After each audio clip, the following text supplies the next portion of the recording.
As part of We the People, celebrating 250 years, here's This Day in History.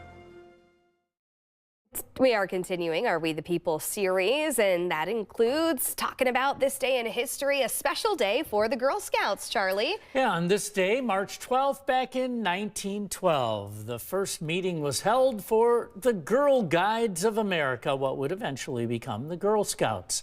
Juliette Gordon Low wanted to encourage girls to get out of the house and be active. She imagined a movement where all girls could come together to embrace their unique strengths and passions.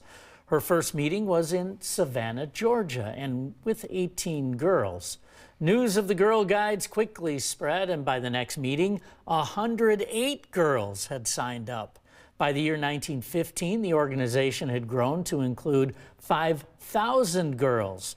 Today in Wisconsin, there are over 30,000 girls involved with Girl Scouts from kindergarten through high school in nearly every county in Wisconsin. Today is considered National Girl Scout Day.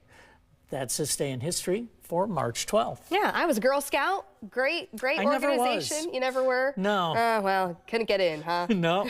All right. Well, yeah. Standards. They do a lot of good work, the Girl Scouts, so we hope you all enjoy your day if you were one of them.